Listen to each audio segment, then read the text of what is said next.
Baiklah, saya namanya Romi Kalsumi B akan menjelaskan tentang materi yang pertama, yaitu aspek bahasa. Nah, menurut John Wesantrok, bahasa adalah bentuk komunikasi entah itu lisan, tertulis, atau tanda yang didasarkan pada sistem simbol. Semua bahasa manusia adalah generatif atau diciptakan. Nah, penciptaan tidak terbatas adalah kemampuan untuk memproduksi sejumlah kalimat tak terbatas yang bermakna dengan menggunakan seperangkat kata dan aturan. Pada usia antara 2 hingga 6 tahun, sebagaimana diungkapkan oleh Burke, terdapat perkembangan yang begitu penting pada diri anak, terutama dalam perkembangan bahasanya. Nah, berbicara merupakan salah satu sarana komunikasi.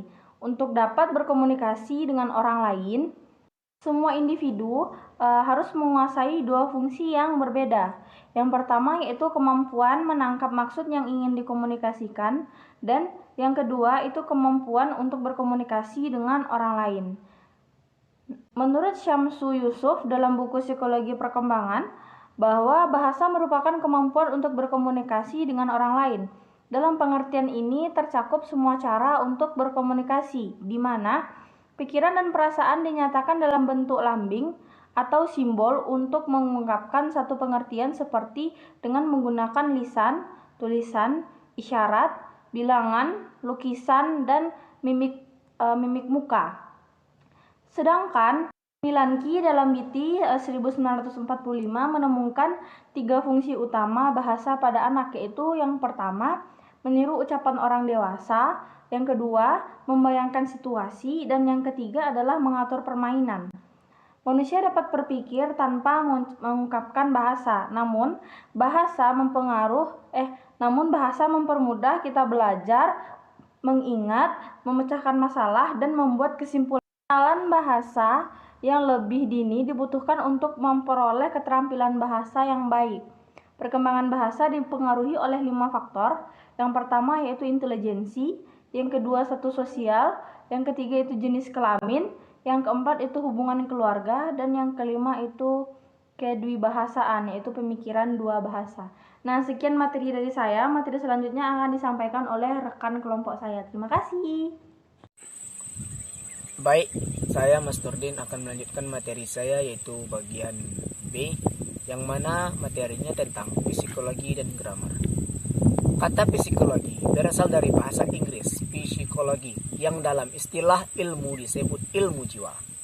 Kata psikologi merupakan dua akar kata yang bersumber dari bahasa Yunani.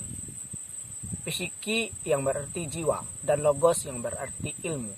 Jadi, secara harfiah, psikologi memang berarti ilmu jiwa. Psikologi adalah disiplin ilmu yang mempelajari lebih dalam mengenai mental, pikiran, dan perilaku. Manusia disiplin ilmu ini meneliti alur pemikiran manusia dan alasan yang baik.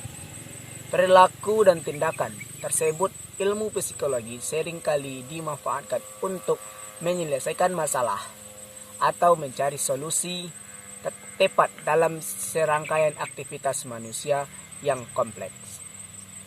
Assalamualaikum warahmatullahi wabarakatuh. Perkenalkan, nama saya Cici Alvinda dengan NIM 19303061010, ingin melanjutkan materi yaitu bagian C, model pemahaman kalimat. Alasan orang membaca adalah untuk memahami makna bacaan yang disajikan dalam tulisan atau kalimat.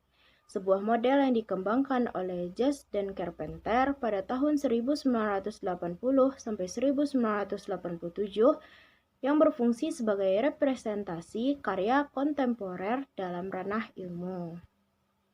Nah, proses membaca dan proses pemahaman kalimat dalam model Just dan Carpenter dikonseptualisasikan sebagai pelaksanaan serangkaian tahapan secara terkoordinasi yang meliputi proses pengidentifikasi fitur-fitur pada huruf, penyajian kata-kata, dan penggunaan leksikon, serta pembagian peran-peran kasus.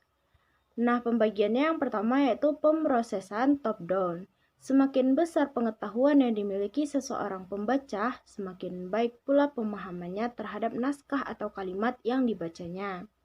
Sebagian besar pemahaman kalimat merupakan bentuk pemrosesan top-down. Nah, selanjutnya yang kedua yaitu pemrosesan bottom-up.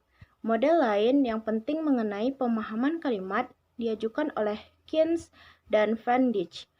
Model ini disusun berdasarkan proposisi-proposisi yang diambil dari sumber tertulis dan mengajukan teori mengenai sebuah skema sasaran mengenai pemahaman pembaca terhadap kalimat yang dibacanya.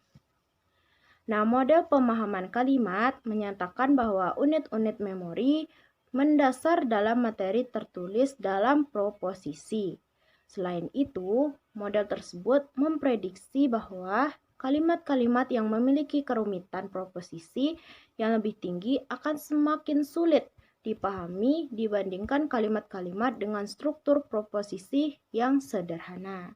Nah, sekian yang dapat saya sampaikan. Terima kasih. It be so easy, it be so